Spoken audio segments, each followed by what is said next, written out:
नमस्कार दोस्तों, स्वागत है आपका हमारे यूट्यूब चैनल जीएस बाय आकाश में। आज की इस क्लास में हम लोग महत्वपूर्ण जीके जीएस के प्रश्नों को पढ़ेंगे जो आपके आने वाले सभी एग्जामों के लिए बहुत ही ज़्यादा इम्पोर्टेंट होगा। और इन प्रश्नों से संबंधित जितने भी महत्वपूर्ण फैक्ट आपके एग्जाम के लिए बनेंगे उन सभी प्रश्नों को भी हम लोग पढ़ेंगे। ठीक है, चलिए हम लोग अपने क्लास को शुरू करते हैं। हमारे पीछे जो आप देख रहे हैं ये 115 नंबर का क्लास है जिसे हम लोगों ने कंप्लीट कर लिया है। आज के क्लास में हम लोग 116 नंबर के क्लास को कंप्लीट करेंगे। तो चलिए हम लोग अपनी क्लास की ओर बढ़ते हैं। तो ये रहा आपका 116 नंबर का क्लास। यहाँ पे भी महत्वपूर्ण प्रश्न है। यहाँ पे खास बात यह है कि ये सभी प्रश्न एग्जामों में पूछे गए हैं और पूछे जाने की प्रबल संभावनाएं रहती हैं। रिपीटेड प्रश्न कई बार पूछे जाते हैं एग्जाम में।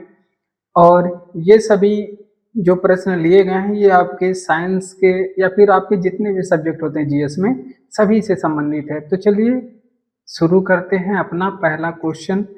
पहला प्रश्न है, किस विटामिन के 3 सक्रिय रूप हैं? रेटिनल, रेटिनॉल और रेटिनोइक अम्ल।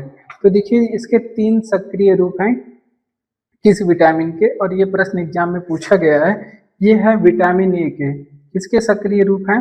ये है विटामिन ए के सक्रिय रूप हैं। ठीक, अब विटामिन ए के बारे में भी बहुत बार एग्जाम में पूछा जाता है। तो ये सभी इसके रासायनिक नाम है, 3 इसके प्रारूप हैं और इसके रासायनिक नाम है क्या? रेटिनल, रेटिनॉल और रेटिनोइक अम्ल।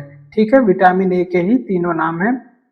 और विटामिन ए के ही अगर आपसे पूछे रासायनिक नाम एग्जाम में क्या है, तो इसके रासायनिक नाम के बारे में भी आप लोग ध्यान रखेंगे। रेटिनल इसका, रेटिनॉल इसका रासायनिक नाम है। क्या है इसका रासायनिक नाम? रेटिनॉल इसका रासायनिक नाम है। ये बीच वाला रेटिनॉल इसका रासायनिक नाम है। अब विटामिन ए से पूछता है इसकी कमी से कौन सा रोग होता है। ठीक, ये सभी प्रश्न एग्जाम में पूछे जाते हैं। तो रतौंधी होता है इसकी कमी से, यानी कि रात में नहीं दिखता। ऐसा नहीं है, शाम के समय जैसे अंधेरा होता है वैसे दिखना कम हो जाता है। ठीक है, रात में तो किसी को भी नहीं दिखता भाई। जिसको रतौंधी हुआ है उसको भी नहीं दिखता और जिसको नहीं हुआ है उसको भी नहीं दिखता अगर उजाला ना हो तो विटामिन ए के बारे में और एक चीज पूछी जाती है कि इसका संचय कहाँ पे होता है, यानी कि ये विटामिन ए का संचय कहाँ पे होता है, यानी कि ये एकत्रित कहाँ पे होता है। तो ये यकृत में एकत्रित होता है। कहाँ पे? यकृत में।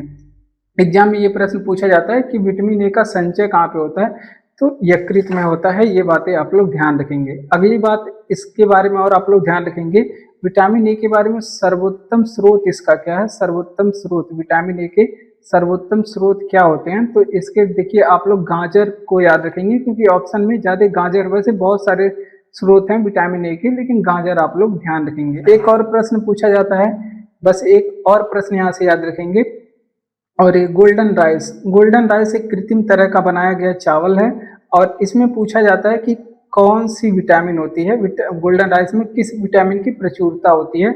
इस तरह का भी प्रश्न पूछा जाता है। तो विटामिन ए की प्रचुरता होती है। तो ये विटामिन के बारे में, विटामिन ए के बारे में कुछ महत्वपूर्ण प्रश्न आपको बताए गए हैं जिन्हें आप लोग याद रखेंगे।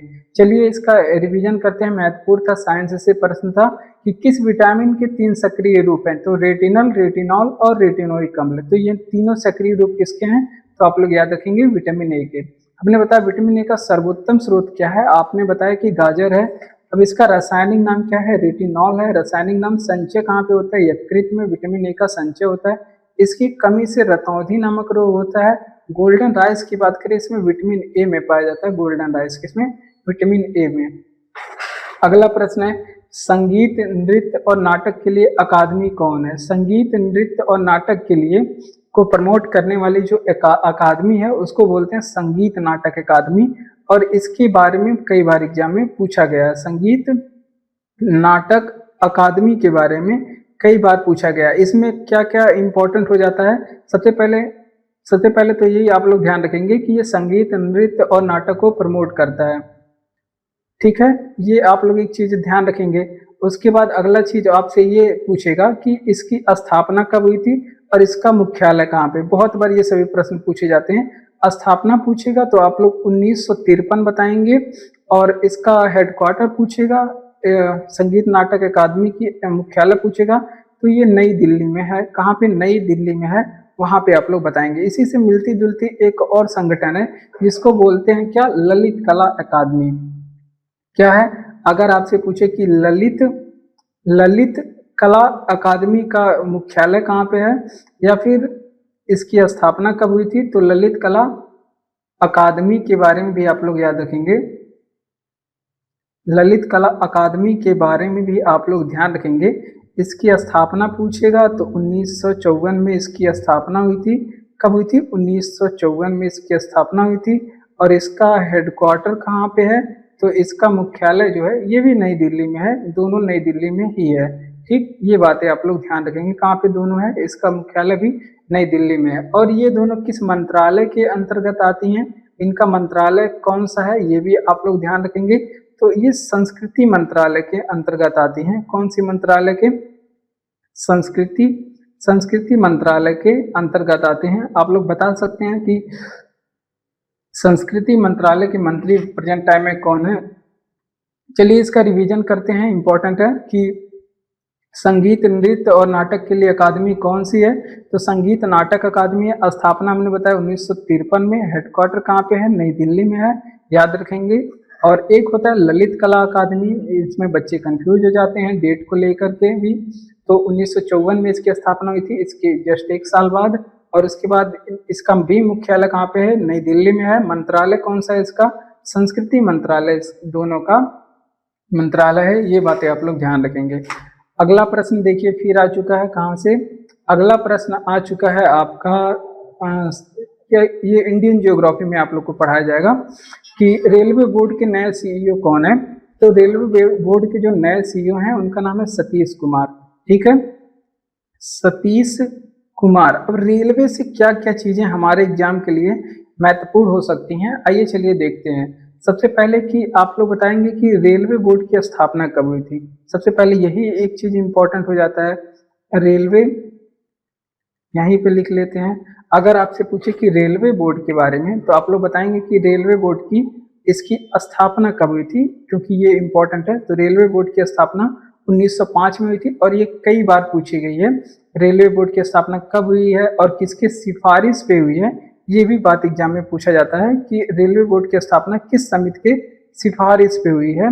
तो ये भी बातें आप लोग ध्यान रखेंगे। इसके लिए रॉबर्टसन आयोग बनाया गया था, रॉबर्टसन आयोग, और इसके सिफारिश पे रेलवे बोर्ड की क्या हुई थी, स्थापना हुई थी, रॉबर्टसन आयोग के सिफारिश पे। ये चीजें आप लोग ध्यान रखेंगे। और इसके स्थापना के समय एक चीज और पूछा जाता है कि रेलवे बोर्ड की स्थापना के समय किसका कार्यकाल था। जैसे जब भारत में ट्रेन चली थी उस समय डलहौजी था, लेकिन जब रेलवे बोर्ड की स्थापना हुई थी तो लॉर्ड कर्जन की समय में हुई थी। किसके समय में, लॉर्ड कर्जन के समय में हुई थी 1905 में। ये बातें आप लोग को ध्यान रखना है। ठीक, एक चीज और बता दीजिए कि भारतीय रेलवे का राष्ट्रीयकरण कब हुआ था। तो ये भी इंपॉर्टेंट हो जाता है, एग्जाम में पूछा जाता है, भारतीय रेलवे का राष्ट्रीयकरण कब किया गया था। तो इसका राष्ट्रीयकरण कब किया गया था, ये 1951 में किया गया था। इतना ये भी एक इम्पोर्टेंट प्रश्न यहाँ से बन सकता है, आप लोग याद रखेंगे। तो चलिए यहाँ पे छोटे छोटे प्रश्न है, आप लोग उसे याद करते चलेंगे, एग्जाम के लिए महत्वपूर्ण है कि रेलवे बोर्ड के नए सीईओ कौन हैं। तो इसके हैं सतीश कुमार हैं, ठीक है। और इसकी स्थापना 1905 में हुई थी, किस समिति के सिफारिश पे, एग्जाम में पूछा गया है, महत्वपूर्ण है। ये हुई थी रॉबर्टसन आयोग की सिफारिश पे, किसके कार्यकाल में हुई थी, ये भी एग्जाम में पूछा जाता है, लॉर्ड कर्जन के कार्यकाल में हुई थी। रेलवे का राष्ट्रीयकरण कब हुआ था, 1951 में हुआ था। चलिए आगे बढ़ते हैं, और क्लास अच्छा लग रहा हो तो क्लास को लाइक करेंगे, चैनल को सब्सक्राइब करेंगे, दोस्तों में अपने शेयर भी करेंगे। आगे बढ़ते हैं अगले प्रश्न की ओर। अगला प्रश्न है इकोनॉमी से आ चुका है, और ये क्या कह रहा है कि भारत की किस पंचवर्षीय योजना का कार्यकाल 2012 मार्च 2017 में पूरा हुआ था। तो देखिए ये हमारी लास्ट पंचवर्षीय योजना है, लास्ट होता है, इसी वजह से ये थोड़ा और महत्वपूर्ण हो जाता है। ये 12वीं पंचवर्षीय योजना है, ठीक। सबसे अंतिम वाली पूछी कुल कितनी पंचवर्षीय योजना आई थी, तो 12। उसके बाद अंतिम वाली कौन थी और कब से कब तक चली थी, ये भी बात एग्जाम में कई बार पूछा जाता है। ये अंतिम पंचवर्षीय योजना है। और अगर आपसे पूछे कि इस पंचवर्षीय योजना की शुरुआत कब हुई थी, तो इस पंचवर्षीय योजना की शुरुआत तो 2012 में हुई थी, 5 साल की होती है, तो 2017 में इसका समापन हुआ था। ये भी बातें आप लोग को याद रखना है, ठीक।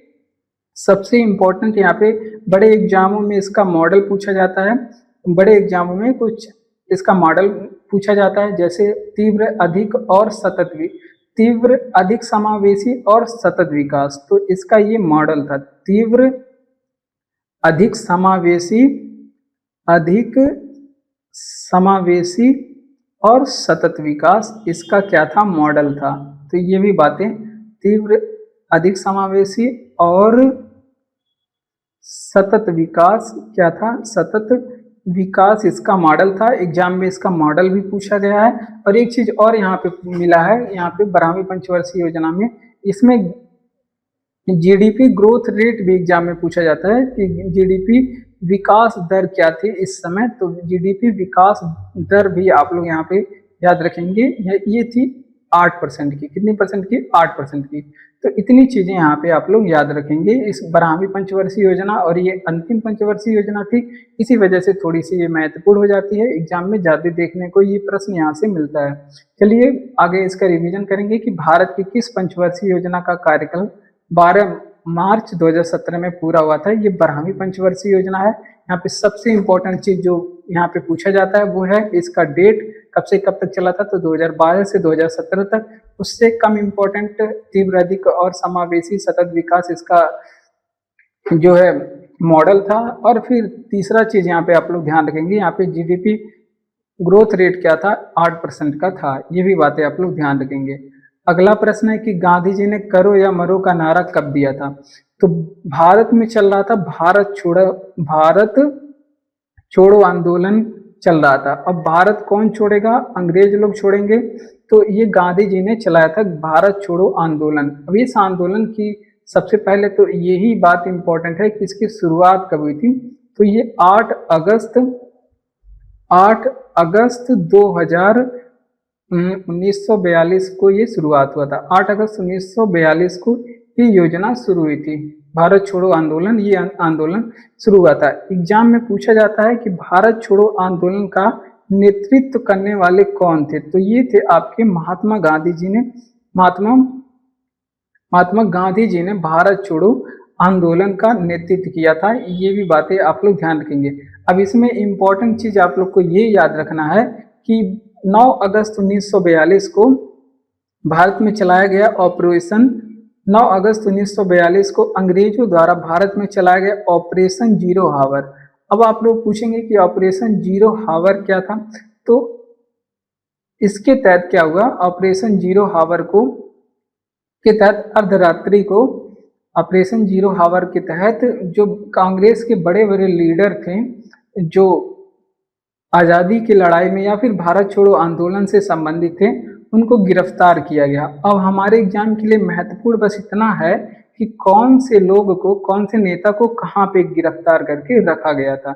जैसे अगर आपसे पूछे कि गांधी जी को कहाँ पे गिरफ्तार करके रखा गया था, तो ये आगा खां पैलेस में रखा गया था। और ये बात भी एग्जाम में पूछी गई है कि भारत छोड़ो आंदोलन के तहत गांधी जी को कहाँ पे गिरफ्तार करके रखा गया था। आगा खां पैलेस के बारे में आप लोग ध्यान रखेंगे, ये पुणे महाराष्ट्र में है। आगा खां पैलेस में गांधी जी को रखा गया। और कुछ लोग थे जैसे सरदार वल्लभ भाई पटेल। उसके बाद आप लोग याद रखेंगे अबुल कलाम आजाद को, ये पूछा जाता है अबुल कलाम आजाद को कहाँ पे रखा गया। और आपके ध्यान रखेंगे नेहरू जी को कहाँ पे, इन तीनों लोग को कहाँ पर गिरफ्तार करके, जवाहरलाल नेहरू को, इन तीनों को, सरदार वल्लभ भाई पटेल, अबुल कलाम आजाद और नेहरू जी को, इन तीनों लोगों को गिरफ्तार करके अहमदनगर किले में रखा गया था। कहाँ पे, अहमदनगर किले में रखा गया था। अब अहमदनगर किले के बारे में भी आप लोग को याद रखना है, कहाँ पे है, ये महाराष्ट्र में, गुजरात में नहीं है। आप लोग ऐसे नाम से ही इसको गुजरात में नहीं लगा सकते, ये महाराष्ट्र में स्थित है अहमदनगर किला। अब एक चीज और आप लोग ध्यान रखेंगे, इसके तहत डॉक्टर राजेंद्र प्रसाद को कहाँ पे रखा गया था। डॉक्टर राजेंद्र प्रसाद को इसमें गिरफ्तार करके कहाँ रखा गया था, तो ये बांकीपुर जेल बिहार में डॉक्टर राजेंद्र प्रसाद को रखा गया था। तो ये तीनों यहाँ पे ये कुछ महत्वपूर्ण है। बांकीपुर जेल यहाँ पे बिहार में रखा गया था, इसके बारे में याद रखेंगे क्योंकि ये चीजें एग्जाम में पूछी जाती हैं। चलिए इसका रिवीजन कर लेते हैं। गांधी जी ने करो या मरो का नारा कब दिया था, तो भारत छोड़ो आंदोलन में अब यहाँ से क्या क्या चीजें पूछी जाती हैं, इसकी शुरुआत कब हुई थी, 8 अगस्त 1942 को। अब पूछी जाएगी इस योजना का नेतृत्व किसने किया था, महात्मा गांधी जी ने किया था। पूछी जाएगी ऑपरेशन जीरो हावर कब चलाया गया, आप लोग बताएंगे 9 अगस्त 1942 को चलाया गया। अब पूछी जाएगी ऑपरेशन जीरो हावर के तहत गांधी जी को कहाँ गिरफ्तार करके रखा गया, तो आप लोग बताएंगे आगा खां पैलेस पुणे में। डॉक्टर राजेंद्र प्रसाद को गिरफ्तार करके कहाँ रखा गया, बांकीपुर जेल बिहार में इन्हें गिरफ्तार करके रखा गया। सरदार वल्लभ भाई पटेल, अबुल कलाम आजाद और जवाहरलाल नेहरू को, इन तीनों को गिरफ्तार करके कहाँ रखा गया था, अहमदनगर किले में रखा गया था। ठीक है, ये चीजें यहाँ पे पूछी जाएंगी। ठीक है, तो इन्हें आप लोग याद रखेंगे। अगला प्रश्न है कि बार्क का पूर्ण रूप क्या है, तो बार्क का जो पूर्ण रूप है भाभा एटॉमिक रिसर्च सेंटर, आप लोग इसे जानते हैं, और ये ट्राम्बे में स्थित है, लेकिन आप लोग को इंग्लिश में नहीं हिंदी में मिलेगा। तो कभी कभी ऑप्शन इंग्लिश में भी मिलता है, कभी कभी हिंदी में भी मिलता है, तो आप लोग ध्यान रखेंगे दोनों। भाभा परमाणु अनुसंधान, इसका फुल फॉर्म होता है भाभा परमाणु अनुसंधान केंद्र, इसका फुल फॉर्म होता है। ये बातें आप लोग ध्यान रखेंगे। अगला प्रश्न ये पूछा जाता है कि बार्क कहाँ पे स्थित है, ये कई बार एग्जाम में पूछा जाता है, कई बार एग्जाम में ये पूछा गया है। तो ये ट्राम्बे में स्थित है। अब ट्राम्बे कहाँ पे स्थित है, तो ट्राम्बे एक जगह है जो कहाँ पे स्थित है, मुंबई में, या फिर मुंबई में। आप लोग याद रखेंगे, ज्यादा आप लोग यहाँ पे राज्य का भी नाम याद रखेंगे। मुंबई कहाँ पे है, महाराष्ट्र की राजधानी है। ये बातें आप लोग ध्यान रखेंगे। बार्क के संस्थापक के बारे में एग्जाम में पूछा जाता है कि इसके संस्थापक कौन है, तो इसके संस्थापक हैं होमी जहांगीर भाभा। कौन है, होमी, इसके संस्थापक बार्क के होमी जहांगीर भाभा इसके संस्थापक हैं। तो इसके बारे में भी आप लोग ध्यान रखेंगे, होमी जहांगीर भाभा इसके संस्थापक हैं।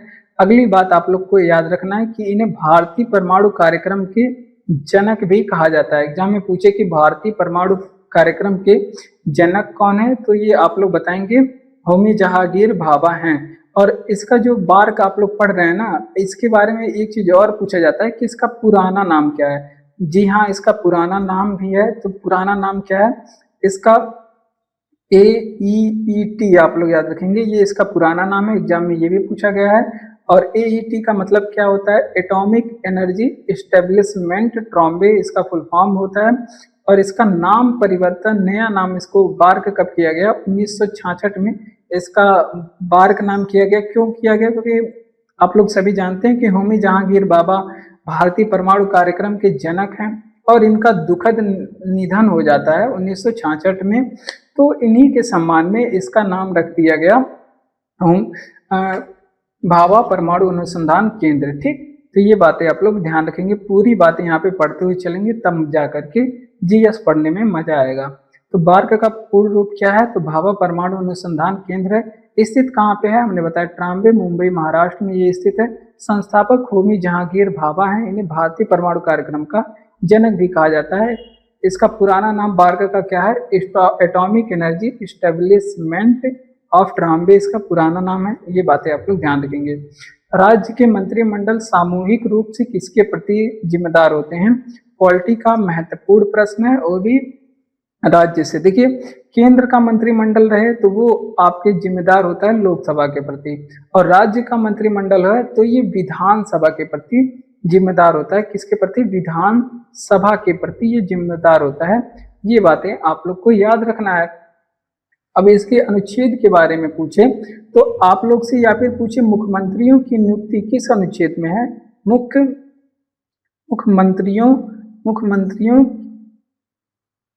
मुख्यमंत्रियों की नहीं, मुख्यमंत्री, आपसे पूछे कि मुख्यमंत्री की नियुक्ति कौन करता है, आप लोग बताइए कि मुख्यमंत्री की नियुक्ति कौन करता है।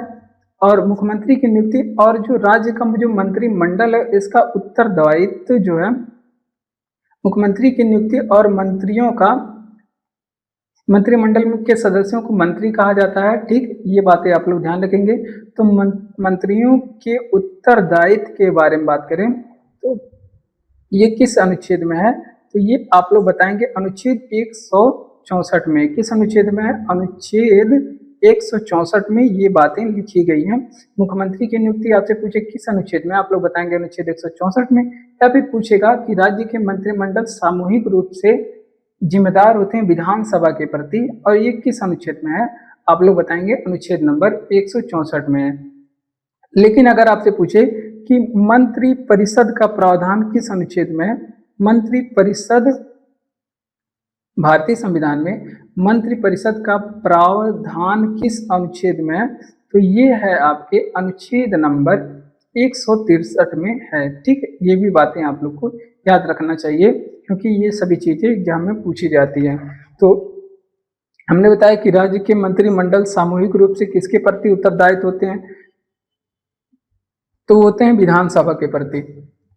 मुख्यमंत्री की नियुक्ति किस अनुच्छेद में है, अनुच्छेद नंबर 164। मंत्रियों के उत्तरदायित्व भी अनुच्छेद नंबर 164 में है। मंत्री परिषद का प्रावधान अनुच्छेद नंबर 163 में है। ये भी बातें आप लोग ध्यान रखेंगे।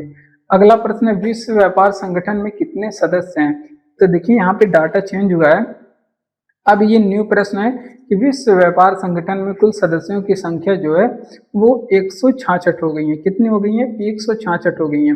अब आप लोग पूछेंगे कि पहले 164 था, नया कौन जुड़ा, तो ये है कोरोमोस और तिमोर लेस्ते, ये दो देश इसमें, कोमोरोस और तिमोर लेस्ते, ये दो देश इसमें शामिल हुए हैं। ये भी बातें आप लोग ध्यान रखेंगे, कोरोमोस और तिमोर लेस्ते ये दो देश इसमें शामिल हुए हैं। तिमोर लेस्ते और किस संगठन में शामिल हुआ है, क्या आप लोग बता सकते हैं। और विश्व व्यापार संगठन, इसको WTO कहा जाता है, वर्ल्ड ट्रेड ऑर्गेनाइजेशन। इसके बारे में पूछा जाएगा कि इसकी स्थापना कब हुई थी, तो आप लोग इसकी स्थापना बताएंगे 1 जनवरी 1995 में हुई थी। इसकी स्थापना कब हुई थी, 1 जनवरी 1995 में। किस संधि के द्वारा इसकी स्थापना हुई थी, तो मार्केस संधि के द्वारा, ये पूछा जाता है, मार्केस संधि के द्वारा इसकी स्थापना हुई थी। तो ये भी बातें आप लोग को ध्यान रखना है, मार्केस संधि के द्वारा WTO की स्थापना हुई थी। अगर आपसे पूछे कि WTO का मुख्यालय कहाँ पे है, तो जिनेवा स्विट्जरलैंड में इसका मुख्यालय है। जिनेवा स्विट्जरलैंड का एक शहर है, वहां पे इसका मुख्यालय। स्विट्जरलैंड की राजधानी पूछेगा तो बर्न बताएंगे। अगर आपसे पूछे कि ये किसकी जगह पे इसकी स्थापना हुई थी, तो पहले एक चीज और यहाँ पे पूछी जाती है कि किसकी जगह पे WTO की स्थापना हुई थी, तो पहले एक संगठन था जिसका नाम था GATT। इसका नाम बदल करके WTO कर दिया गया, विश्व व्यापार संगठन कर दिया गया। ये भी बातें आप लोग ध्यान रखेंगे। GATT की स्थापना कब हुई थी, 1947 में। आगे चल करके इसका नाम बदल दिया गया 1995 में, नाम क्या कर दिया गया, WTO कर दिया गया। ये बातें आप लोग ध्यान रखेंगे। अगला चीज सबसे इंपॉर्टेंट जो कई बार एग्जाम में पूछा गया है, इसकी हेड कौन है WTO की, कई साल से यही इसकी हेड बनी हुई है। तो इसकी हेड है नागोजी ओकोंजो इवेला। ठीक है, इसकी हेड कौन है, नागोजी ओकोंजो इवेला इसकी WTO की हेड है। ये भी बातें आप लोग ध्यान रखेंगे। कहाँ की रहने वाली हैं, तो ये भी बातें आप लोग ध्यान रखेंगे। ये नाइजीरिया की रहने वाली है। नाइजीरिया एक कंट्री है और ये अफ्रीका का है, और यहाँ पे ये रहने वाली हैं। ठीक, तो ये भी बातें आप लोग ध्यान रखेंगे। चलिए इसका रिवीजन करते हैं कि विश्व व्यापार संगठन में कितने सदस्य हैं, तो हमने बताया 166 सदस्य हैं। नया सदस्य देश कौन है, कोरोमोस और तिमोर लेस्ते इसके नए सदस्य बने हैं। पहले WTO नहीं था, उसके जगह पे जो संगठन काम करता था उसका नाम था GATT। 1947 में इसकी स्थापना हुई थी, और आगे चल करके 1 जनवरी 1995 को इसका नाम बदल करके क्या कर दिया गया, WTO कर दिया गया। इसका मुख्यालय बनाया गया जिनेवा में। मार्केस संधि के द्वारा इसकी स्थापना हुई थी, और इसकी हेड है नागोजे ओंकाजा इवेला। इसके बारे में आप लोग ध्यान रखेंगे, जो कि नाइजीरिया की रहने वाली है। अगला प्रश्न आ चुका है विरंजक चूड़, जो कि किससे है, साइंस का प्रश्न है। कह रहा विरंजक चूड़ का उपयोग किसमें होता है तो देखिए ये प्रश्न पूछा जाता है। अगर आप लोग विरंजक चूड़ नहीं समझ पा रहे होंगे तो इसको ब्लीचिंग पाउडर भी बोलते हैं। क्या बोलते हैं इसको, ब्लीचिंग पाउडर बोलते हैं। ब्लीचिंग पाउडर, चूड़ को चूरन बोलते हैं हिंदी में। ठीक है, याद रखेंगे आप लोग।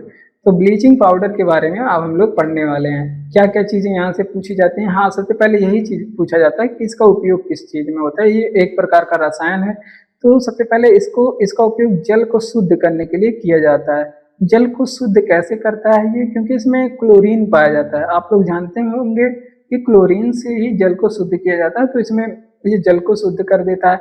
उसके बाद इसको वस्त्र उद्योग में भी भारी मात्रा में उपयोग किया जाता है। अब आप लोग कहेंगे वस्त्र उद्योग में क्यों? क्योंकि ये वस्त्र उद्योग में विरंजित करने का काम करता है। विरंजित मतलब अलग, रंजित मतलब रंग को अलग करना। तो विरंजन के रूप में या फिर वस्त्र उद्योग में विरंजित करने मतलब कलर को हटाने में या फिर उसको व्हाइट बनाने में ये प्रयोग किया जाता है। और विरंजक चूड़ को एक चीज में और प्रयोग किया जाता है, इसको प्रयोग किया जाता है एक ऑक्सीकारक के रूप में भी प्रयोग किया जाता है। रासायनिक अभिक्रियाओं में इसको ऑक्सीकारक के रूप में भी प्रयोग किया जाता है। तो ये भी बात यहाँ पे रंगे हाथ आप लोग याद रखेंगे। ऑक्सीकरण क्या ऑक्सीकारक के रूप में भी प्रयोग किया जाता है। ठीक, अब यहाँ पे दो तीन चीज और ध्यान रखेंगे, छोटी छोटी चीजें हैं। तो सबसे पहले इसका रासायनिक नाम भी एग्जाम के लिए इम्पोर्टेंट हो जाता है हमारे, क्योंकि ये पूछा जाता है कि इसका रासायनिक नाम क्या है। तो ये भी आप लोग ध्यान रखेंगे। कैल्शियम ऑक्सीक्लोराइड इसका रासायनिक नाम है। क्या है? कैल्शियम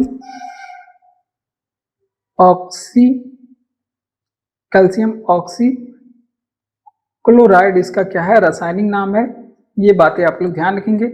अगला प्रश्न जो आपको एक चीज और आप लोग ध्यान रखना है, क्योंकि यहाँ पे रासायनिक सूत्र भी एग्जाम में पूछा जाता है कि क्या है। तो इसका रासायनिक सूत्र CaOCl2। बहुत आसान है, CaOCl2 इसका रासायनिक सूत्र है, वो भी आप लोग को याद रखना है। चलिए इसका रिवीजन कर लेते हैं कि विरंजक चूड़ का उपयोग किसमें किया जाता है। हमने बताया जल को शुद्ध करने में, वस्त्र उद्योग में कपड़े के कलर को हटाने के लिए, और एक ऑक्सीकारक के रूप में, रासायनिक अभिक्रियाओं में ऑक्सीकारक के रूप में भी इसका प्रयोग किया जाता है। ये दो तीन चीजें एग्जाम में पूछता है कि विरंजक चूड़ का उपयोग इसमें से किस में नहीं किया जाता है।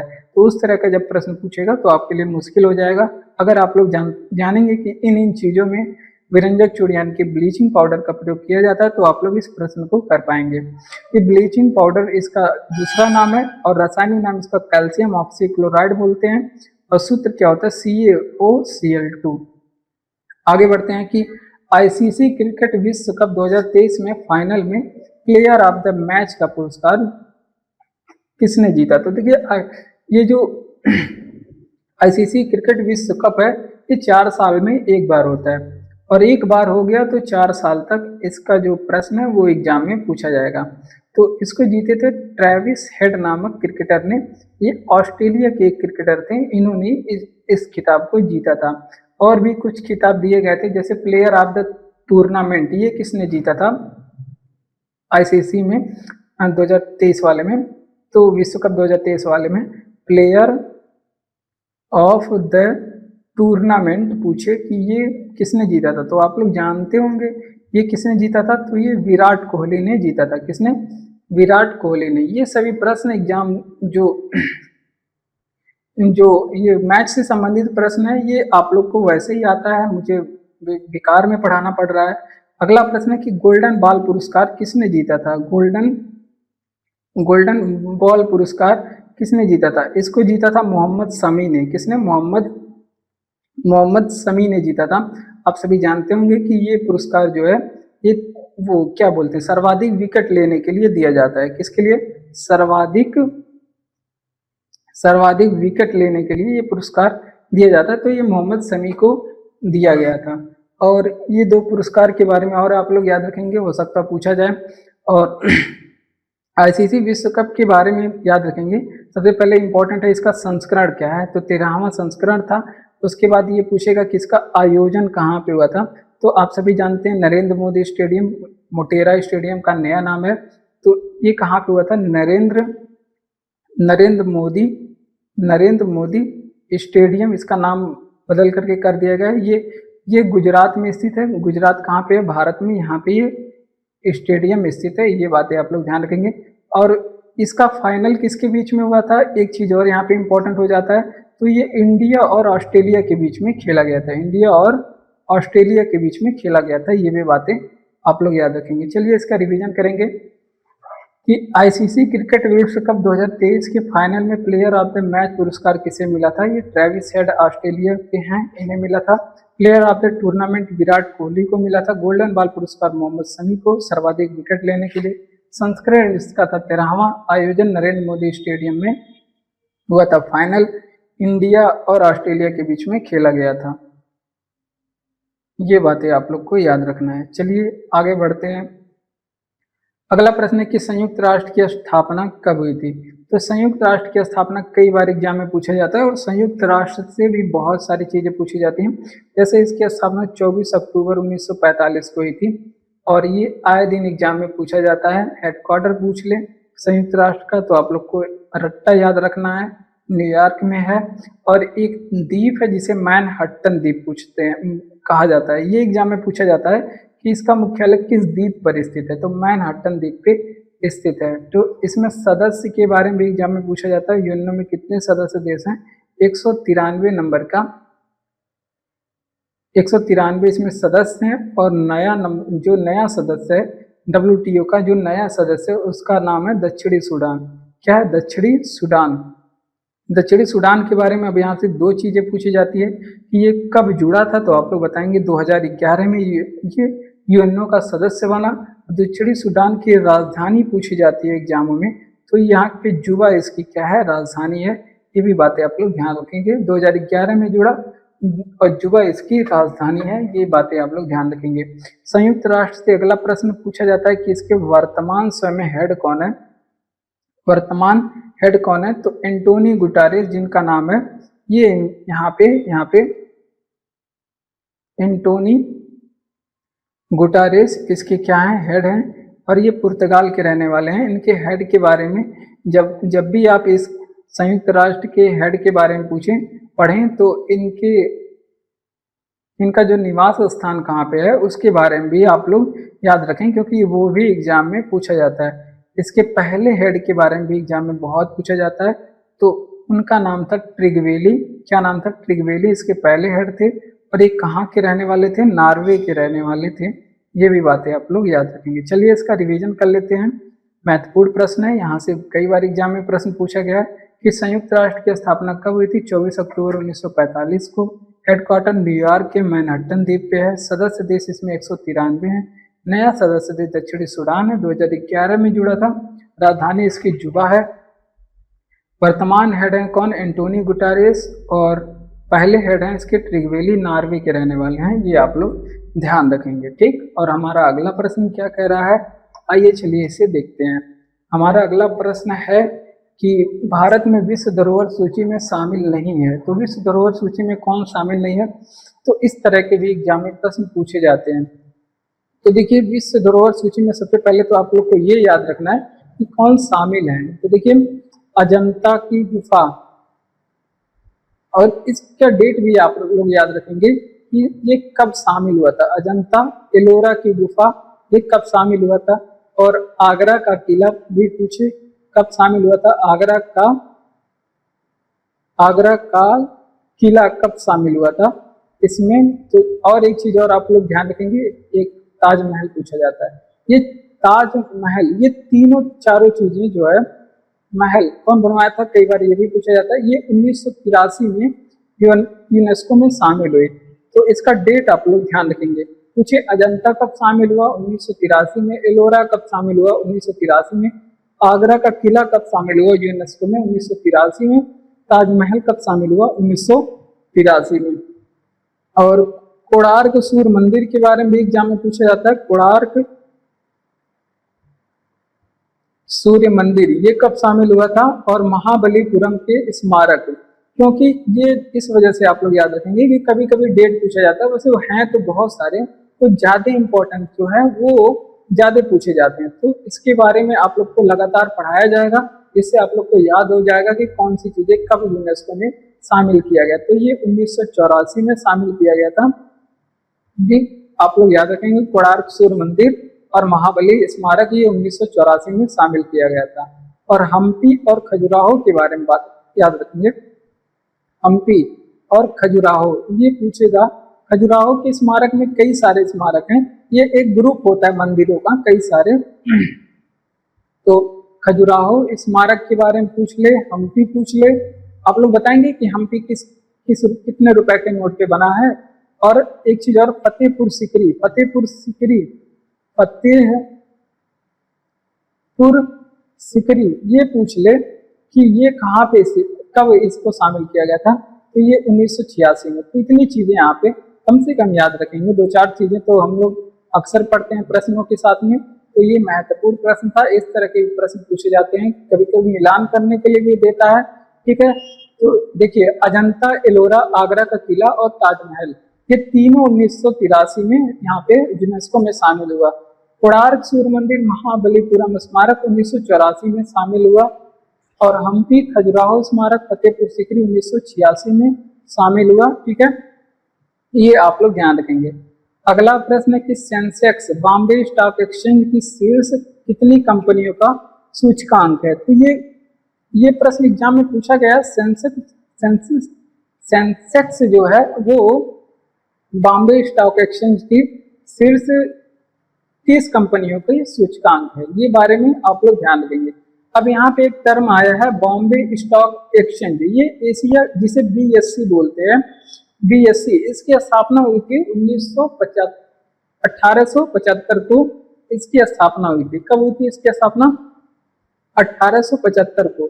तो और ये एशिया का सबसे पुराना स्टॉक एक्सचेंज है। ये भी बातें आप लोग को याद रखना है, एशिया का सबसे पुराना स्टॉक एक्सचेंज है। सबसे पहले इसका हेडक्वार्टर पूछा जाता है कि बॉम्बे स्टॉक एक्सचेंज का मुख्यालय कहाँ पे है। तो इसका मुख्यालय जो है वो दलाल स्ट्रीट में स्थित है। कहाँ पे? दलाल स्ट्रीट। और दलाल स्ट्रीट कहाँ पे है? मुंबई में इसका मुख्यालय स्थित है। दलाल स्ट्रीट मुंबई में इसका मुख्यालय स्थित है। ये भी बातें आप लोग ध्यान रखेंगे।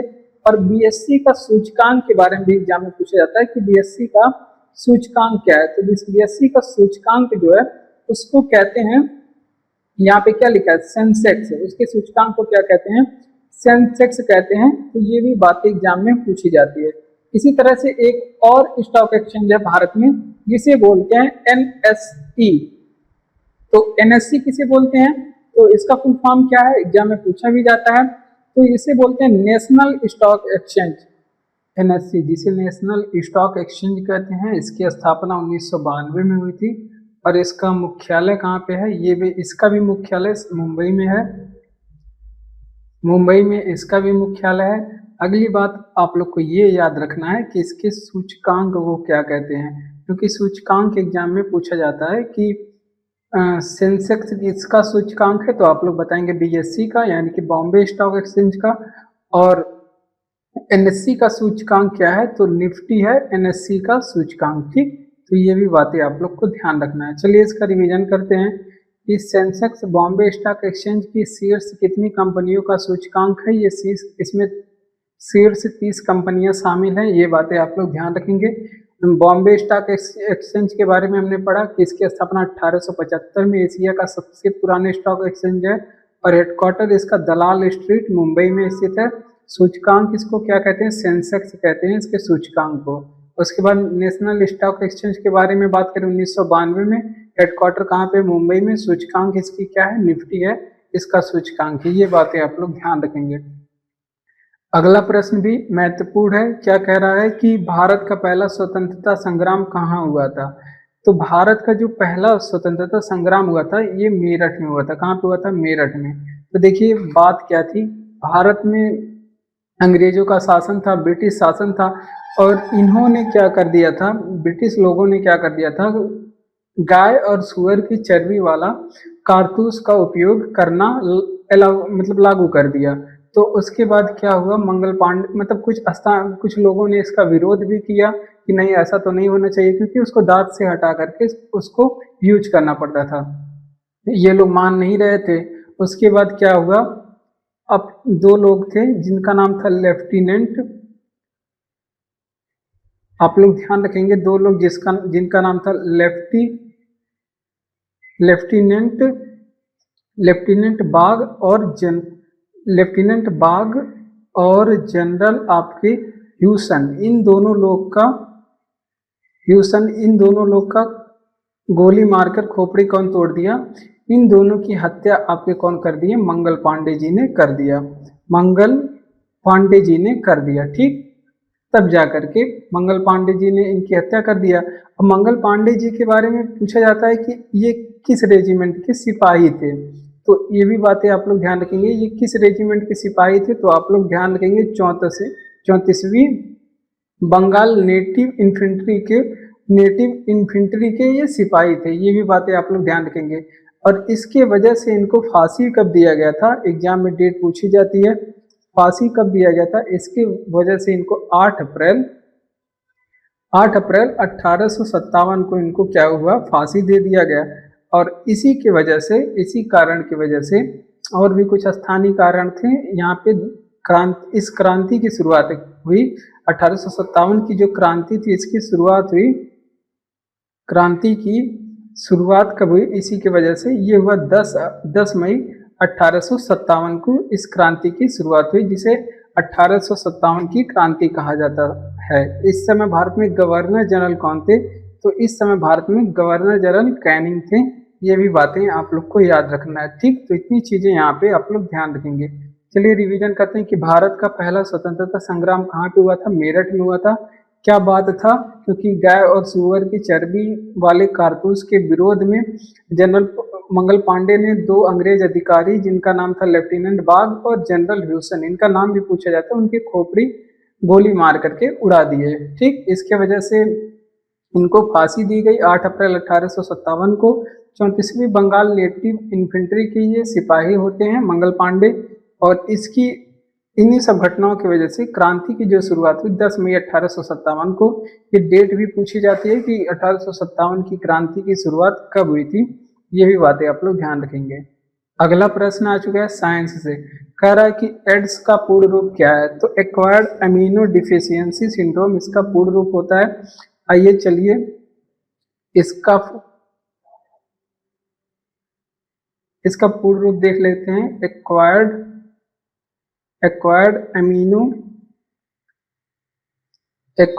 अमीनो डिफिशियंसी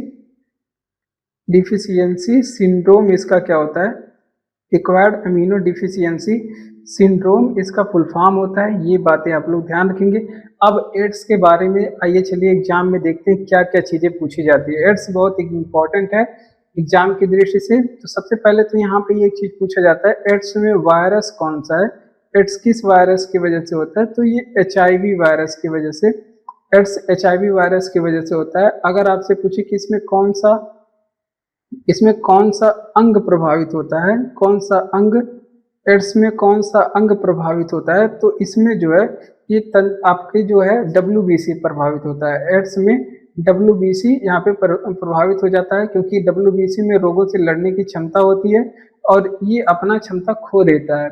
और इसके प्रभाव से कौन सा रोग हो जाता है? एड्स में कौन सा रोग हो जाता है? या फिर आपसे पूछे कि इसमें क्या होता है, तो इसमें रोग प्रतिरोधक क्षमता क्या हो जाती है? कम हो जाती है। शरीर जो है रोग प्रतिरोधक क्षमता का मतलब क्या है? जो शरीर में क्षमता होती है रोगों से लड़ने वाली, वो कम हो जाती है। रोग प्रतिरोधक क्षमता क्या हो जाती है? कम हो जाती है। ये बातें आप लोग ध्यान रखेंगे। अब इसमें पूछा जाता है एग्जाम में कि इसमें कौन सी जांच की जाती है? एड्स के पता लगाने के लिए कौन सी जांच की जाती है? तो उसको एलिसा टेस्ट बोलते हैं। एलिसा एड्स के जांच करने के लिए जांच की जाती है। और एड्स की जो दवा है एग्जाम में जो पूछी जाती है उसका नाम है जीडोवुडिन, ठीक। ये जीडोवुडिन नामक दवा एड्स में दी जाती है। और भी एड्स की दवाएं हैं, लेकिन एग्जाम के ऑप्शन में जीडोवुडिन ज्यादा पूछी जाती है। एड्स दिवस आप लोग सभी जानते हैं कब मनाया जाता है? 1 दिसंबर को विश्व एड्स दिवस एड्स के प्रति जागरूकता फैलाने के लिए मनाया जाता है। इतनी बातें यहाँ पे याद रखेंगे। चलिए इसका रिवीजन कर लेते हैं कि एड्स का पूर्ण रूप क्या है। तो हमने बताया एक्वायर्ड अमीनो डिफिशियंसी सिंड्रोम, इसका पूर्ण रूप क्या है? इसमें वायरस क्या होता है? HIV होता है। अंग प्रभावित कौन सा होता है? WBC। शरीर में रोग प्रतिरोधक क्षमता जो कि WBC में होती है वो घट जाती है। एड्स का पता लगाने के लिए एलिसा टेस्ट किया जाता है। एड्स की दवा जो है वो जीडो वुडिन होती है। ये बात एग्जाम में पूछी जाती है। तो क्लास में नए हो तो चैनल को सब्सक्राइब करिए, वीडियो को लाइक करिए, अपने दोस्तों में शेयर भी करिए, कमेंट बॉक्स में कमेंट करके बताइए क्लास आपको कैसा लग रहा है। पीडीएफ आपको टेलीग्राम चैनल का लिंक दिया गया है डिस्क्रिप्शन में, आप लोग को वहां पे मिलेगा। बढ़ते हैं अपने अगले प्रश्न की ओर। महत्वपूर्ण प्रश्न है इंडियन ज्योग्राफी से और नदी से संबंधित प्रश्न है, और यहाँ पे लिया गया है ब्रह्मपुत्र नदी को। तो यहाँ पे ब्रह्मपुत्र नदी के बारे में जितनी भी कहानी है हम लोग पढ़ने वाले हैं। देखिए, सबसे पहले बांग्लादेश में Jamuna, point should be noted, Bangladesh में जमुना नाम से जाने जाने वाली नदी भारत में किस नाम से जानी जाती है? तो ये भारत में, इसे हम लोग बांग्लादेश में जमुना कहते हैं, उसको क्या कहते हैं भारत में? ब्रह्मपुत्र कहते हैं। क्या कहते हैं? ब्रह्मपुत्र पुत्र बोलते हैं। और सबसे इंपॉर्टेंट चीज यहाँ पे जो सबसे ज्यादा बात पूछी गई है एग्जाम में कि इसकी लंबाई क्या है, तो आप लोग बताएंगे। ऑप्शन में 2900 किलोमीटर मिलेगा। नदियों की लंबाई किलोमीटर में होती है, पर्वतों की लंबाई मीटर में होती है। 2900 किलोमीटर में इसकी लंबाई मिलेगी, आप लोग को याद रखना है। और गूगल पे इसकी लंबाई कुछ अलग मिल सकती है, लेकिन ऑप्शन में आपको 2900 किलोमीटर की लंबाई मिलेगा। ठीक, ये बातें आप लोग ध्यान रखेंगे। उद्गम की बात करें, इसका उद्गम कहाँ पे होता है? तो ये मानसरोवर पे, तिब्बत पे, इसमें मानसरोवर तिब्बत से इसका उद्गम होता है। कहाँ पे? मानसरोवर तिब्बत। मानसरोवर कहाँ पे है? तिब्बत पे। यहाँ पे क्या होता है? यहाँ पे इसका उद्गम होता है। ये भी बातें आप लोग को ध्यान रखना है। जिसे तिब्बत पे अब चीन का अधिकार हो गया है 1951 से। ये भी बात यूपी पुलिस के एग्जाम में एक बार पूछी गई थी, ये आप लोग ध्यान रखेंगे। चीन 1950 को प्रयास किया था, आक्रमण किया था तिब्बत पे, फिर जाकर के इस पे अधिकार आधिकारिक रूप से 1951 में कर लिया। ठीक है, तो ये पूछा जाता है बांग्लादेश में जमुना को किस नाम से जानते हैं, या फिर इसकी अलग अलग नाम पूछा जाता है अलग अलग जगहों पे। देखिए, तिब्बत में सबसे पहले तो तिब्बत में अगर आपसे पूछे कि इसको किस नाम से जानते हैं तिब्बत में, तो तिब्बत में इसे सांगपो कहते हैं। क्या कहते हैं तिब्बत में इसे? तो इसको तिब्बत में सांगपो नदी कहते हैं। ठीक, सांगपो इसका नाम होता है तिब्बत में। फिर आता है ये आपके अरुणाचल प्रदेश में। कहाँ पे? भारत में प्रवेश करता है अरुणाचल प्रदेश में। तो जब ये अरुणाचल प्रदेश में आता है तो इसको दिहांग बोलते हैं। क्या बोलते हैं?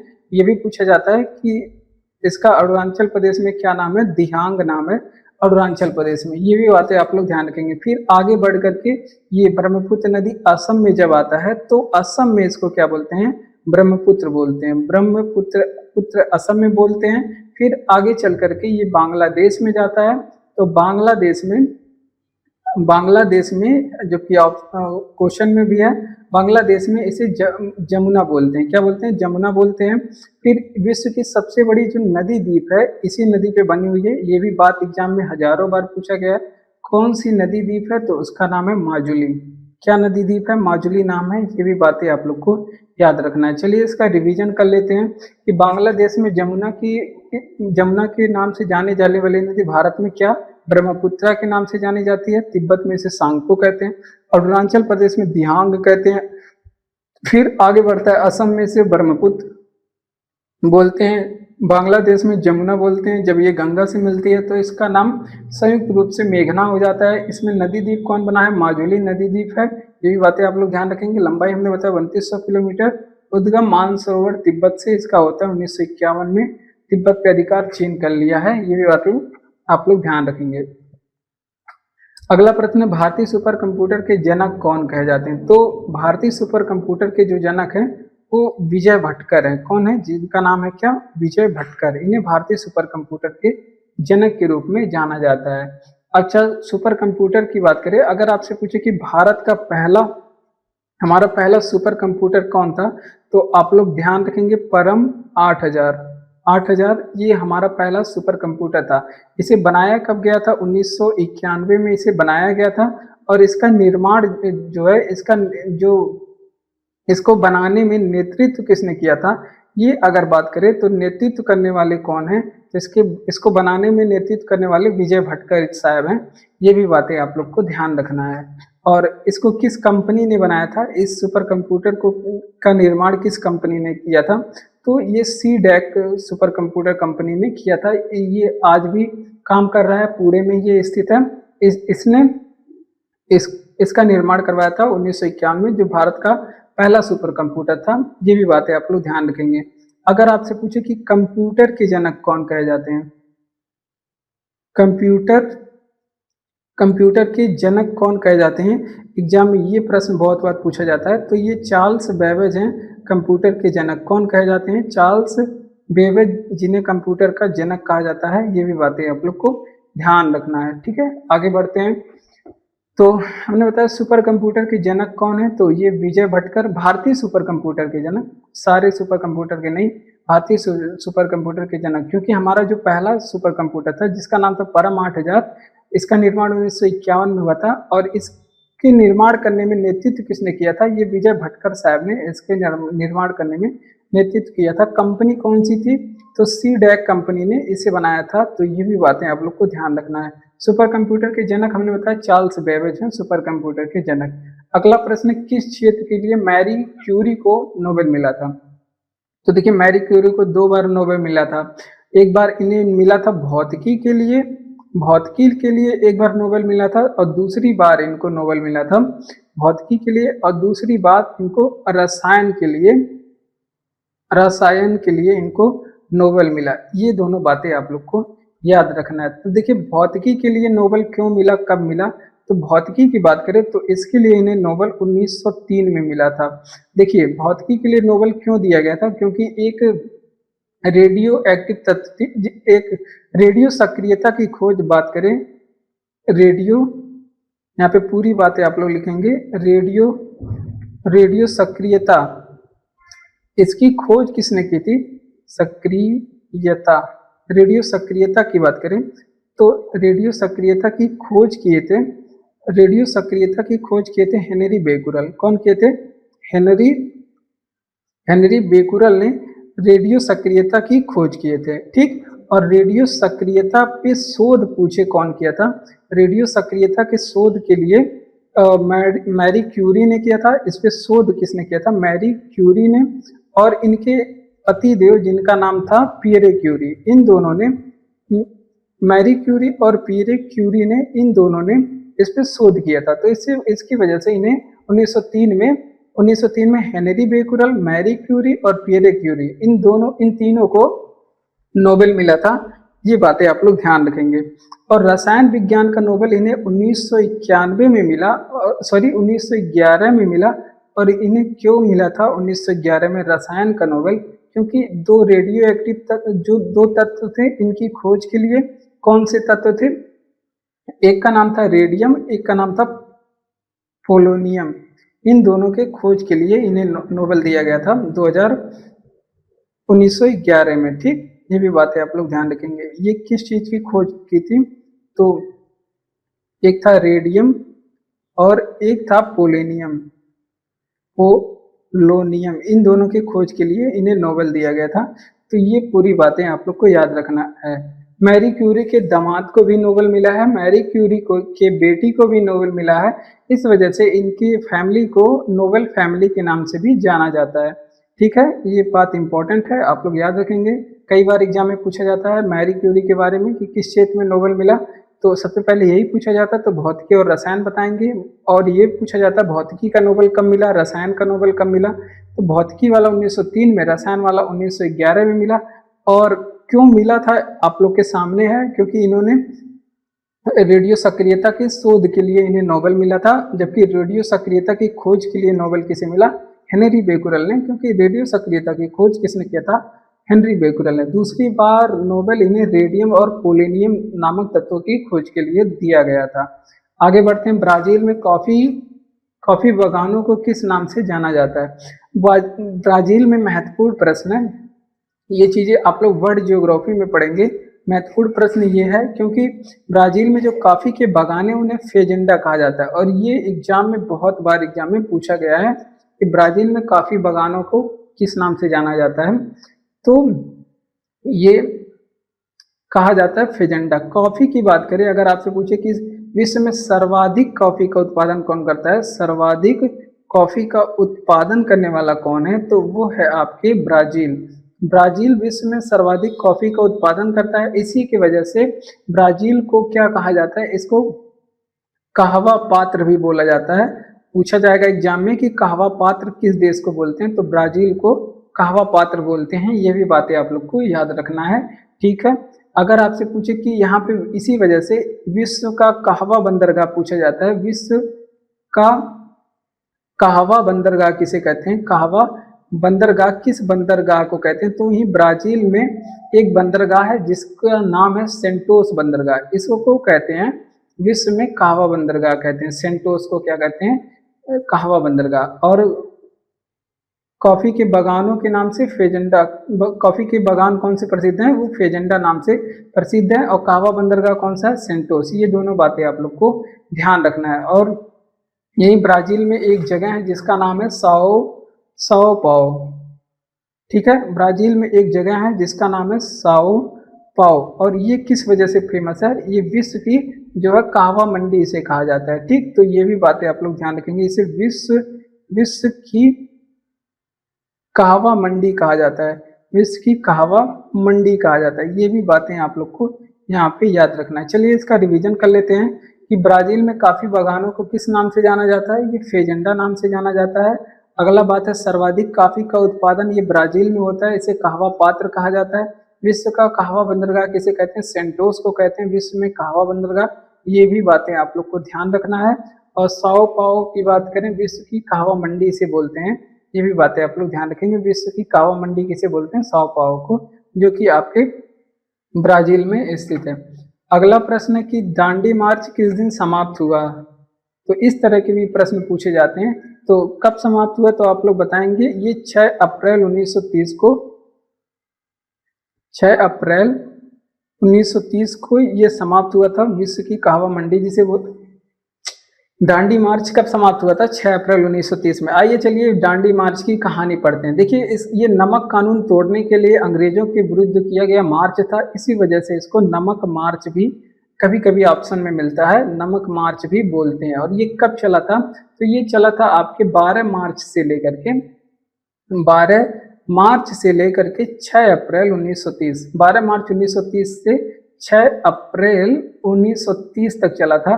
तो ये बातें आप लोग को याद रखना है। अब इसका नेतृत्व कौन किया था, तो कौन करेगा इसका नेतृत्व, तो भाई नेतृत्व तो आप लोग ध्यान रखेंगे महात्मा गांधी जी। आप लोग को पता है, मुझे पता है कि आप लोग जानते हैं, फिर भी याद रखेंगे, महात्मा गांधी जी ने इसका नेतृत्व किया था। ये भी बातें आप लोग ध्यान रखेंगे। और अगली बात जो यहाँ से पूछी जाती है, कहाँ से कहाँ तक ये यात्रा की गई थी, क्योंकि यहाँ से प्रश्न बहुत एग्जाम में पूछा जाता है। साबरमती आश्रम के नाम आप लोग सुने होंगे, साबरमती आश्रम जो कि अहमदनगर गुजरात में स्थित है, साबरमती आश्रम। तो ये भी बातें ध्यान रखेंगे।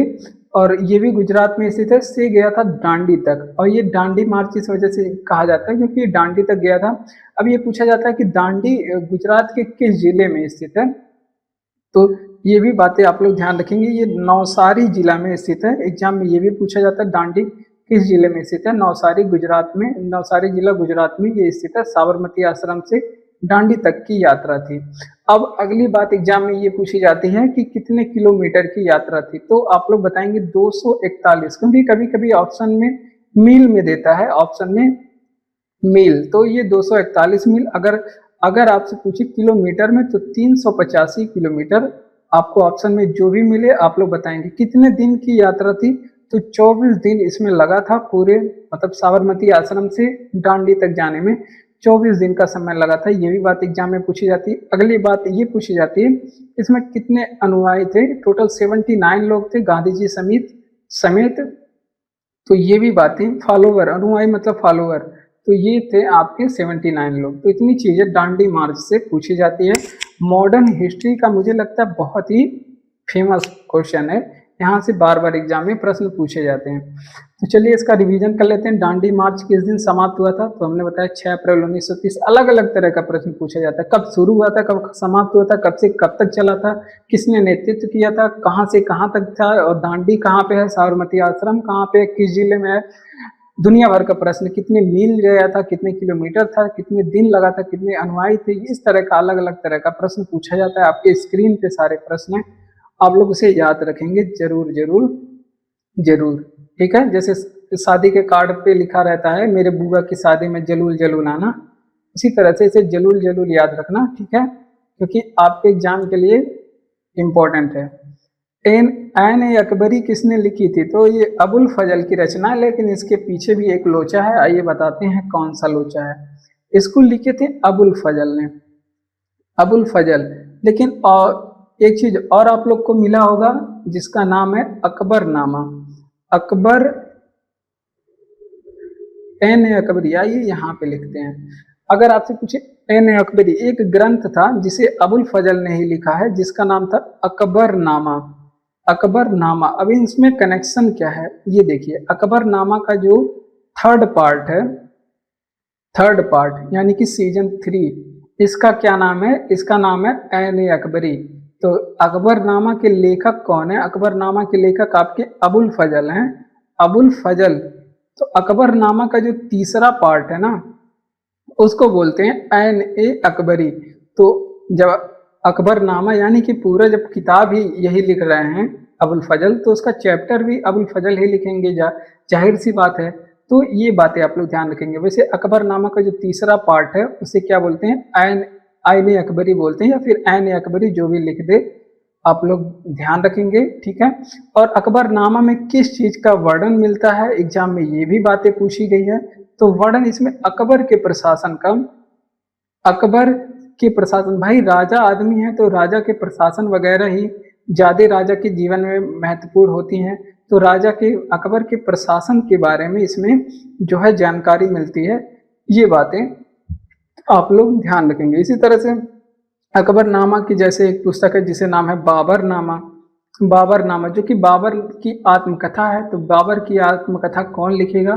तो बाबर ही लिखेगा। बाबर, इसका पूरा नाम था जहरुद्दीन मोहम्मद बाबर, लेकिन वो जहर वहर यहाँ पे नहीं लिखना है, केवल बाबर लिख लेते हैं, आप लोग समझ जाइएगा। एक नाम था हुमायूं नामा, हुमायूं हुमायूं हुमायूं, एक ग्रंथ था, ग्रंथ नहीं यार, इस एक पुस्तक था हुमायूं नामा। हुमायूं नामा इसको किसने लिखा था? तो इसको लिखा था गुलबदन बेगम, गुलबदन, गुलबदन बेगम जी ने लिखा था। ठीक है, तो ये चीजें आप लोग को याद रखना है, एग्जाम के लिए महत्वपूर्ण हो सकती है। तो चलिए, ऐन अकबरी और अबुल अकबरनामा ये अक्सर एग्जाम में पूछे जाते हैं, तो आप लोग ध्यान रखेंगे। अबुल फजल ने लिखा था। अकबरनामा का तीसरा पार्ट ही है ऐन अकबरी। वर्णन इसमें अकबर के प्रशासन के बारे में मिलता है। तो बाबरनामा भी बहुत एग्जाम में पूछा गया है। इसकी भाषा पूछी जाती है, तुर्की में लिखी गई थी भाई, तुर्की में। ठीक, जबकि इनके प्रशासन जो था, मुगल का जो प्रशासन था वो फारसी भाषा में होता था। हुमायूं नामा की बात करें, ये गुलबदन बेगम ने इसको लिखा था। ठीक है, ये भी बातें आप लोग ध्यान रखेंगे। तुर्की वाला प्रश्न एग्जाम में पूछा जाता है कि अकबरनामा किस भाषा, बाबरनामा किस भाषा में लिखा गया है। भारतीय संविधान के अनुच्छेद 161 के तहत क्षमादान की शक्ति किसके पास है? तो जो भारतीय अनुच्छेद 161 है, आप सभी जानते हैं राष्ट्रपति का क्षमादान 72 में है, और 161 में किसका होगा क्षमादान की शक्ति? तो वो होगा राज्यपाल का। तो यहाँ पे राज्यपाल के बारे में आप लोग लिखेंगे। और हर, आइए चलिए अब राज्यपाल से संबंधित कुछ प्रश्न लिख लेते हैं। हर राज्य में एक राज्यपाल होगा। हर राज्य में क्या होगा? हर राज्य में एक राज्यपाल होगा। ये किस अनुच्छेद में है? एक राज्यपाल होगा, एक राज्यपाल होगा। ये किस अनुच्छेद में है? तो ये अनुच्छेद नंबर 163 में। 163 में देखिए, हर राज्य में एक राष्ट्रपति, ये भारत में एक राष्ट्रपति होगा, वो है अनुच्छेद नंबर 52 में। और हर राज्य में एक राज्यपाल होगा, अनुच्छेद नंबर 163 में है। ठीक, अगर आपसे पूछे कि राज्य की जो कार्यपालिका की शक्ति है, राज्य की जो कार्यपालिका की शक्ति है, राज्य की कार्यपालिका की जो शक्ति है ये किसमें होगा? तो ये राज्य की कार्यपालिका की जो समस्त शक्तियां हैं वो राज्यपाल में होती है। और यही बात किस अनुच्छेद में कहा गया है? अनुच्छेद नंबर 154 में कहा गया है। तो बहुत याद रखना। अगर आपसे पूछे कि जो राज्यपाल की नियुक्ति कौन करते हैं, ये भी बात इंपॉर्टेंट हो जाता है। तो राज्यपाल की नियुक्ति सीधे सीधे हमारे राष्ट्रपति जी करते हैं, राज्यपाल की नियुक्ति। और ये राज्यपाल की नियुक्ति सबसे पहले आप लोग ध्यान रखेंगे ये राष्ट्रपति महोदय करते हैं। और किस अनुच्छेद में है राज्यपाल की नियुक्ति, तो ये सीधे सीधे अनुच्छेद नंबर 155 में है। ठीक है, तो ये बातें आप लोग ध्यान रखेंगे। योग्यताएं बात करें राज्यपाल की, जो योग्यताएं कितने में है, तो राज्यपाल की जो योग्यताएं हैं 157 में है।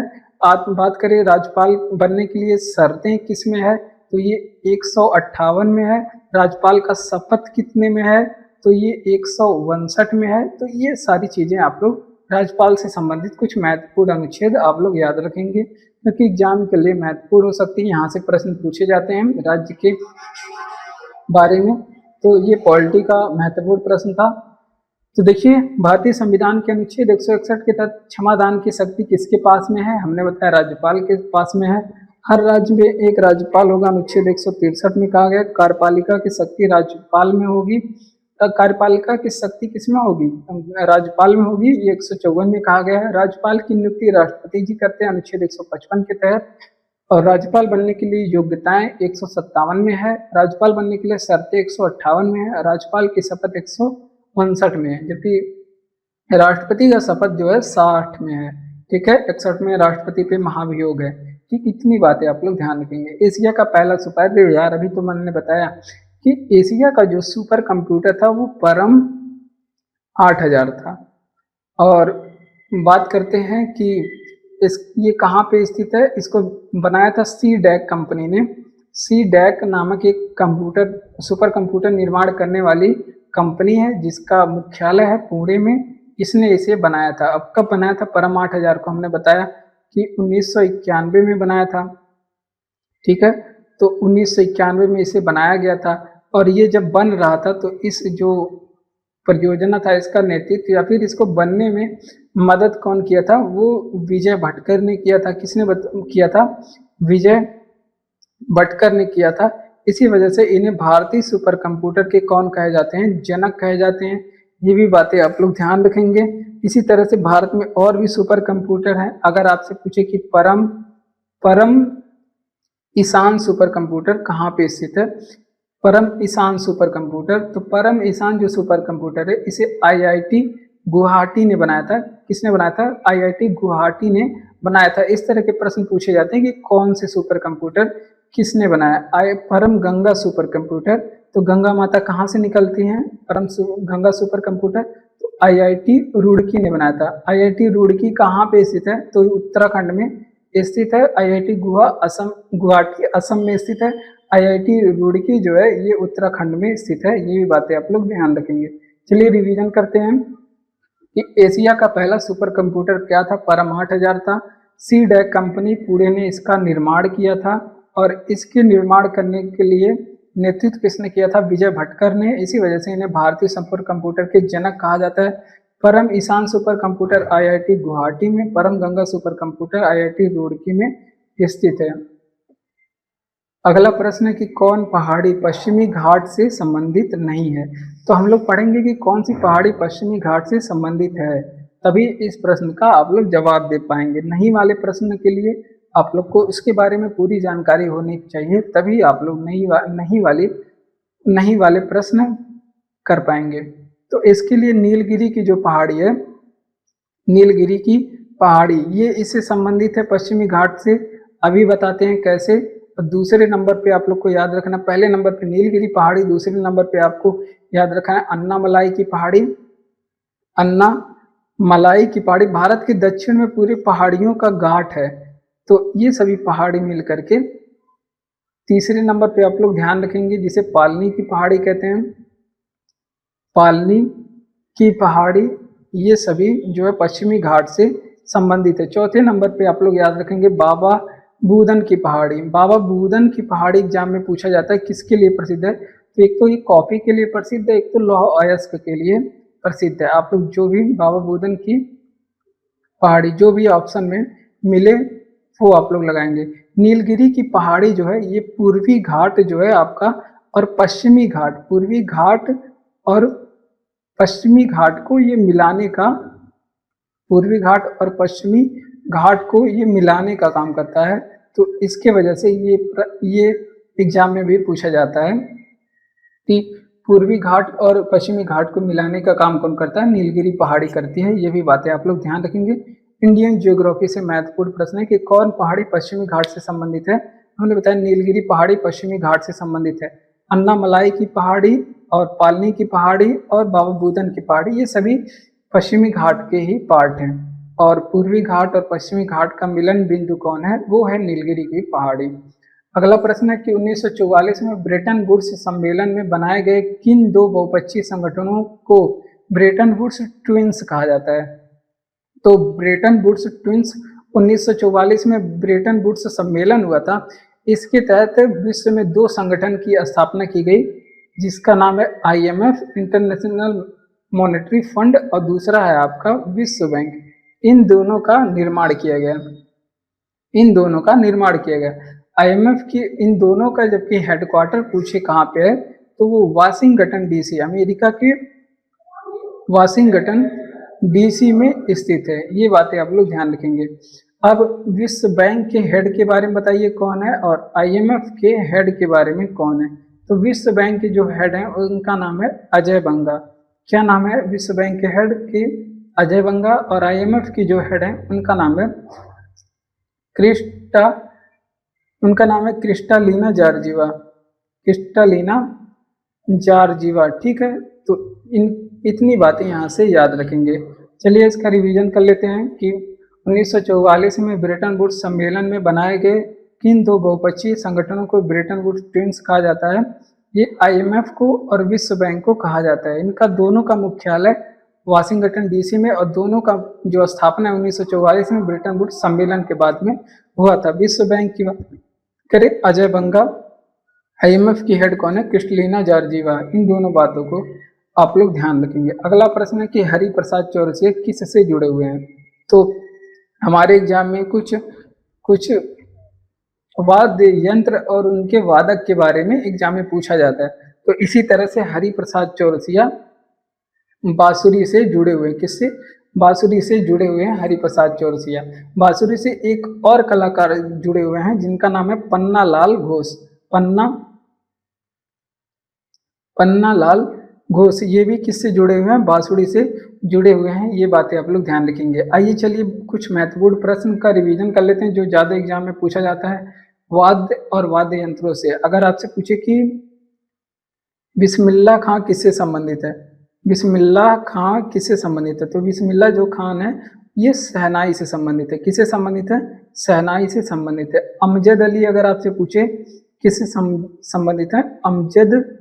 अमजद अली, ये आपके बात करें सरोद से संबंधित है। किससे? सरोद से संबंधित है। ये भी बातें आप लोग ध्यान रखेंगे। अगर आपसे पूछे कि पंडित रविशंकर किससे संबंधित है? पंडित रविशंकर ये किससे संबंधित है? तो ये सितार से संबंधित है। पंडित रविशंकर क्या है? सितार वादक हैं। ये भी बातें आप लोग ध्यान रखेंगे। जाकिर हुसैन किससे संबंधित है? जाकिर हुसैन ये किससे संबंधित है? ये तबला से संबंधित है। किससे संबंधित है?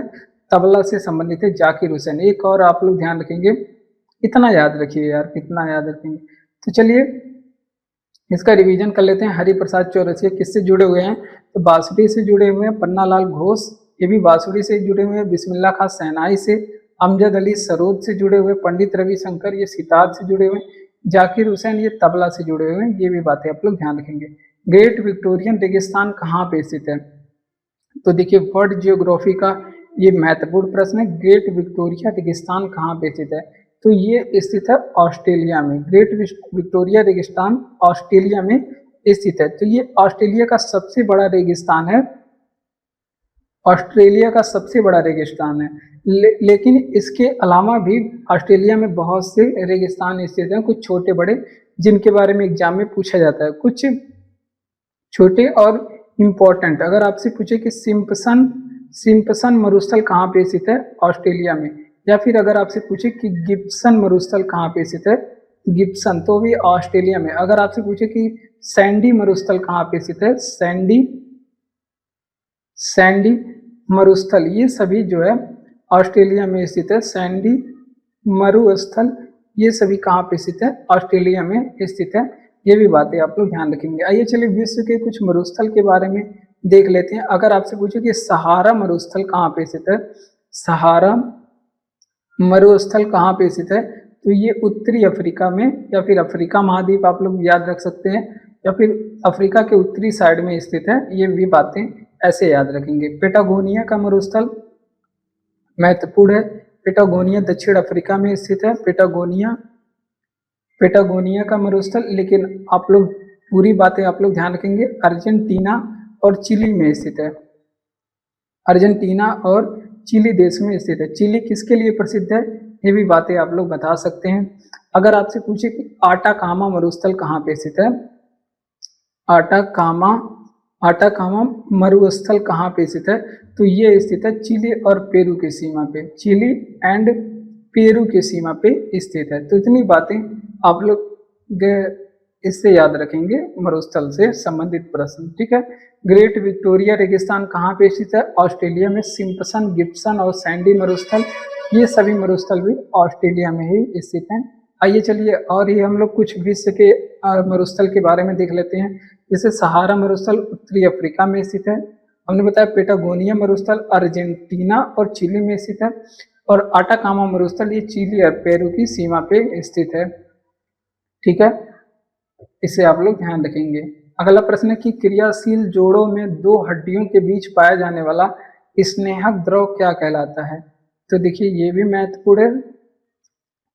अब यहाँ पे हड्डियों से संबंधित आप लोग को दो प्रश्न याद रखना है। देखिए ये कह रहा है कि क्रियाशील जोड़ों में दो हड्डियों के बीच पाया जाने वाला स्नेहक द्रव, तो इसको कहते हैं श्लेष्मक द्रव। क्या कहते हैं इसको, श्लेष्मक द्रव। ये भी बात एग्जाम में पूछी गई है, श्लेष्मक द्रव। और इसको इंग्लिश में क्या बोलते हैं, साइनोवियल द्रव भी बोलते हैं, साइनोवियल द्रव बोलते हैं, इंग्लिश में इसे साइनोवियल द्रव बोलते हैं। ये बातें आप लोग ध्यान रखेंगे। और बात करें हड्डी, अब यहाँ से दो प्रश्न आप लोग को क्या याद रखना है, हड्डी प्लस हड्डी को जोड़ने का काम कौन करता है, ये एग्जाम के लिए इंपॉर्टेंट है, कई बार पूछा जाता है। तो हड्डी से हड्डी को जोड़ने वाले को लिगामेंट बोलते हैं। क्या बोलते हैं, लिगामेंट बोलते हैं हड्डी से जोड़ने वाले को, ठीक। हिंदी में बात करें तो इसको स्नायु बंधन बोलते हैं, स्नायु बंधन या फिर बंध बोलते हैं, स्नायु बंधन इसे बोलते हैं। अगर आपसे पूछे कि हड्डी से मांसपेशियों को जोड़ने के लिए कौन है, मांसपेशियों को कौन जोड़ता है, हड्डियों से मांसपेशियों को कौन जोड़ता है, तो इसके लिए है जिसका नाम है टेंडन। हड्डी से मांसपेशियों को जोड़ने के लिए टेंडन है, और इसको हिंदी में क्या बोलते हैं, कंडरा बोलते हैं। क्या बोलते हैं, कंडरा बोलते हैं। ये भी बातें आप लोग को ध्यान रखना है। चलिए इसका रिवीजन कर लेते हैं। हड्डियों से संबंधित प्रश्न था कि क्रियाशील जोड़ों में दो हड्डियों के बीच पाया जाने वाला स्नेहक द्रव क्या कहलाता है, ये कहलाता है श्लेष्मक द्रव, या फिर इसे साइनोवियल द्रव भी बोलते हैं। हड्डी प्लस हड्डी को जोड़ने का काम लिगामेंट, जिसे स्नायु बंधन कहते हैं। हड्डी प्लस मांसपेशियों को जोड़ने का काम टेंडन करता है, जिसे कंडरा बोलते हैं। पेट्रोल और एथिल अल्कोहल का मिश्रण क्या है, तो ये देखिए साइंस से महत्वपूर्ण प्रश्न है। पेट्रोल और एथिल अल्कोहल का जो मिश्रण है उसे पावर अल्कोहल बोलते हैं। क्या कहते हैं, पावर अल्कोहल बोलते हैं, पावर अल्कोहल। इसे गैसोलीन भी बोलते हैं। क्या बोलते हैं, इसे गैसोहोल बोलते हैं, गैसोहॉल बोलते हैं। देखिए जब पेट्रोल के साथ में एथिल अल्कोहल मिला देंगे तो उसे गैसोहॉल बोलेंगे। केवल पेट्रोल को पूछे क्या बोलते हैं, तो इसको गैसोलीन बोलते हैं। पेट्रोल को गैसोलीन बोलते हैं। पेट्रोल का क्या नाम है, गैसोलीन। ये एग्जाम में पूछा जाता है, पेट्रोल को क्या कहा जाता है, गैसोलीन। अगर पेट्रोल के साथ एथिल अल्कोहल मिला देंगे तो इसको गैसोहॉल कहते हैं, या फिर पावर अल्कोहल कहते हैं। ये भी बातें आप लोग ध्यान रखेंगे। आइए चलिए पेट्रोल से संबंधित कुछ एग्जाम में प्रश्न पूछे जाते हैं, उनको पढ़ लेते हैं। तो पेट्रोल की जो माप है ये किस यूनिट में करते हैं, पेट्रोल की जो माप है किस यूनिट में करते हैं, इसका ऑक्टेन संख्या में इसका माप करते हैं। पेट्रोल की माप ऑक्टेन संख्या में करते हैं, और ये बात भी एग्जाम में कई बार पूछी गई है। और अभी भारत सरकार का एक लक्ष्य था पेट्रोल के साथ में इथेनॉल मिलाने का। पेट्रोल के साथ में 20% इथेनॉल मिलाने का, 20% इथेनॉल मिलाने का ये भारत सरकार ने लक्ष्य बनाया था। लेकिन इसमें आप लोग को समझना क्या है कि इसका लक्ष्य का डेट रखा गया था 2030, ठीक है, लेकिन इसको कम कर करके अब इसका डेट कितना कर दिया गया, 2025-26 कर दिया गया, 2025-26 कर दिया गया। अब प्रेजेंट टाइम में ये वाला डेट मायने है, इसको हटा दिया गया, ठीक है। तो ये भी बातें यहाँ पे याद रखना है क्योंकि एग्जाम के लिए महत्वपूर्ण है। चलिए इसका रिवीजन करते हैं कि पेट्रोल और एथिल अल्कोहल का मिश्रण क्या कहलाता है। इसको पावर अल्कोहल या फिर गैसोहॉल कहते हैं। पेट्रोल को केवल पूछे तो गैसोलीन पेट्रोल को कहा जाता है। पावर पेट्रोल की माप जो है वो हम लोग ऑक्टेन संख्या में, ऑक्टेन नंबर में कई बार एग्जाम में पूछा गया प्रश्न है, ये बातें आप लोग ध्यान रखेंगे। और पेट्रोल को 20% एथेनॉल मिलाने का लक्ष्य भारत सरकार ने 2030 में किया था, लेकिन अब इस लक्ष्य को खत्म करके इसमें 2025-26 कर दिया गया। ये भी बातें आप लोग ध्यान रखेंगे। अगला प्रश्न कि बायोस का पूर्ण रूप क्या है, कंप्यूटर का प्रश्न है। तो कंप्यूटर के प्रश्न भी एग्जाम में पूछे जाते हैं आपके, आप सभी जानते होंगे। तो यहाँ पे एक आध कंप्यूटर के प्रश्न भी हम लोग रेगुलर पढ़ते चलते हैं। तो कंप्यूटर का जो पूरा नाम है, इसको कहते हैं बेसिक इनपुट।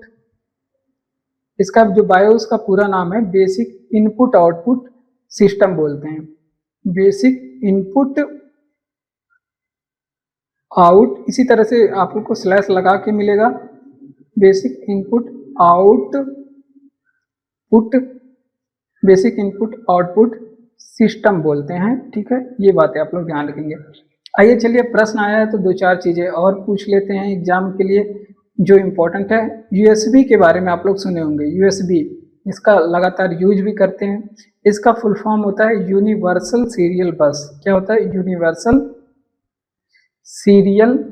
सीरियल बस, ठीक है, इसका फुल फॉर्म होता है। एग्जाम में कई बार पूछा भी गया है। वीजीए का फुल फॉर्म आप लोग बताइए।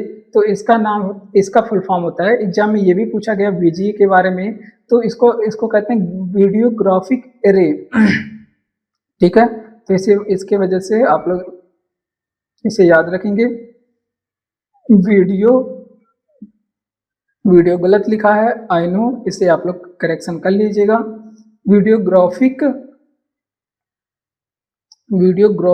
एरे, ये है आपका वीजीए का फुल फॉर्म। एचटीटीपी का भी फुल फॉर्म पूछा जाता है, हाइपर टेक्स्ट ट्रांसफर प्रोटोकॉल। इसके बारे में यूआरएल का भी फुल फॉर्म आपके एग्जाम में पूछा जाता है। तो यूनिफॉर्म रिसोर्स लोकेटर होता है, यूनिफॉर्म